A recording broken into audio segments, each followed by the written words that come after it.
তের মন ফুরফুরে, কিন্তু তার এই উচ্ছ্বাস উন্মাদনা বেশিক্ষণ স্থায়ী হলো না। আগন্তুকের মতো বাড়িতে পা রাখলো লিসা, ডানে বামে নয়, সোজা সে সুজির ঘরের দিকে গিয়েছে। লিসা এখানে? তুই সত্যি এসেছিস? আমি তো ভাবলাম আসবেই না। ধর বোকা, তোর বিয়ে আর আমি আসবো না। লিসা তাহলে সুজি আপুর বন্ধু? তাহলে জাঙ্কুক ভাই যে বলেছিলেন ওনার বন্ধু, সে মিথ্যে কেন বলেছেন উনি? এই তে, কি খবর তোমার? কেমন আছো? ভালো। তুই ওদেরকে চিনিস? হ্যাঁ, আমি তো তেকে পড়াই, ও আমার ছাত্রী। ওদের কথার মাঝে জিমিন ঘর থেকে বেরিয়ে যায়। জাঙ্কুকও মাত্র নিজের ঘর থেকে বেরিয়েছে।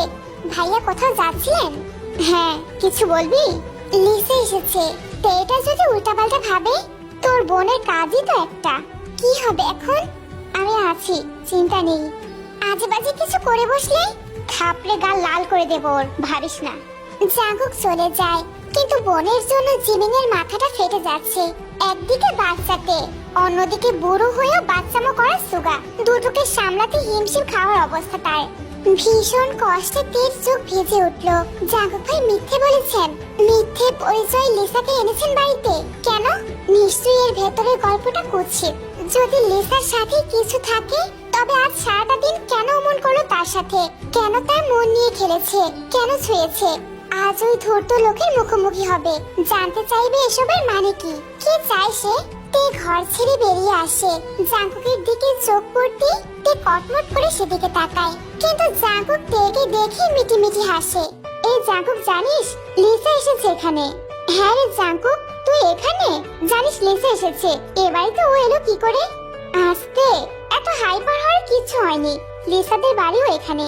আমি ওর ভাইকে চিনি। ওর ভাই রওনাক আমাদের পার্লামেন্টের সদস্য ছিল। কিন্তু তুই যে বললি লিসা তোর বান্ধবী, ও তো সুজির বয়সী। মা থামো, বলতে দাও আমাকে। গত বছর মিছিলে যে গোলাগুলি হয়, তাতে রনক মারা যায়। এদিকে বাবাও নেই। এরপর থেকে লিসা টুকিটাকি টিউশন করে নিজের খরচ চালাতো। ভাবলাম এই দুঃসময়ে মেয়েটাকে একটু সাহায্য করি। তেকে পড়িয়ে মাসে 8,000 টাকা পাওয়া, এটাও মেয়েটার জন্য অনেক। কিন্তু তাই বলে বন্ধু বলতে হলো কেন? সত্যিটা বললেই পারতিস। ইচ্ছে করেই মিথ্যে বলেছি, কারণ আমি তো অনেককে চিনি। তারা যখন শুনতো লিসা আমার পরিচিত একজনের বোন, অন্য কোনো কিছুই তাদের মাথায় ঢুকতো না। নিজেদের মতো কি কি ভেবে বসতো। ও মা, কে ভাবতো এরকম? যে ভাবার সে এখনো ভাবছে। তে মাথা নুইয়ে ফেললো। চোরের মতো চেহারা তার। আর কোনো প্রশ্ন? আহারে, লিসা মেয়েটার কি কষ্ট, অথচ কত হাসি খুশি থাকে, দেখে বোঝাই যায় না। যা শুনলো তাতে তের মনটা খারাপ হয়ে গেছে। কি গালমন্দটাই না করেছে মেয়েটাকে। ইস, সে আসলে একটা আহাম্মক। আর কতবার বলবো আপনাদের, একটা ডকুমেন্টস হারিয়েছে বলে ছুটির মধ্যে আমাকে ফোন করছেন। আমি তো আসার আগে সব বুঝিয়ে দিয়ে এসেছি। দায়িত্ব এখন আমার নয়, আমি স্যারের সাথে কথা বলে নেব। রাখছি। জেহপে মেজাজটা প্রচন্ড খারাপ হয়ে গেছে। ছুটির দিন ছাড়া কখনো অফিস থেকে ছুটি নেয়নি, এবার যাও নিল, তাতেও শুরু হয়েছে ঝামেলা। জেহপ ফোনটা পকেটে ভরে পাশ ঘুরতে নেয়। ওপাশ থেকে চোখ মুছতে মুছতে আসছিল লিসা। ব্যাস, আবার সেই ধাক্কা। আপনি এখানে? আপনি কি আসলে চোখে কম দেখেন, নাকি বারবার জেনে বুঝে ধাক্কা দিচ্ছেন? জেনে বুঝে ধাক্কা দেব কেন? দেখতে পাইনি। পাবেন কি করে? মেয়ে দেখলে তো অন্ধ হয়ে যান, শরীর সুরসুর করে। একদম বাজে কথা বলবেন না।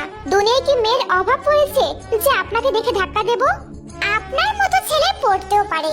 শুনুন মিস, আপনি শুধুমাত্র ভাইয়ার বন্ধু বলে আমি কিছু বলছি না। তার মানে এই নয় যে আপনি যা খুশি তাই বলবেন। এর মানে ছেলেটা জাঙ্কুক ভাইয়ের ছোট? তৎক্ষণাৎ লিসার মাথায় একটি বুদ্ধি চলে আসে। তাই আপনি রেসপেক্ট বলছেন? বয়সে বড় এক মেয়ের সাথে ঝগড়া করছেন, মুখে মুখে তর্ক করছেন, আর বলছেন কিছু বলছি না? হাস্যকর না? সম্মান দিচ্ছি না কারণ আপনাকে আমার সম্মানের যোগ্য মনে হচ্ছে না। বয়স টমের মতো আর সাইজ জেরির মতো হলে কেই বা সম্মান দেবে বলুন? আপনি বরং এক কাজ করুন, বাড়ি ফিরে ডজন খানেক হরলিক্স কিনে খান। গ্রোথ বাড়লে আমি না হোক অন্য কেউ সম্মান দিতেও পারে। আপনি কিন্তু আমার বডি শেমিং করছেন। করছি? লজ্জা লাগে না নিজের সিনিয়র একজনের সাথে এভাবে কথা বলতে? লাগছে। যাকে আমি নিঃসন্দেহে তুলে একটা আছাড় মারতে পারবো, তাকে সিনিয়র ভাবতে ভীষণ লজ্জা লাগছে। বিশ্বাস করুন। এত বড় কথা। দেখুন, দেখান। অসভ্য। Same to you. ভেংচি কেটে চলে যায় লিসা। এই আপু দেখে নিল কি করে? যে হোক মাত্রই শাওয়ার নিয়ে বেরিয়েছে, তখনই কেউ দরজায় টোকা দিল। আসতে পারি? আপনি ভেতরে এসে বলি।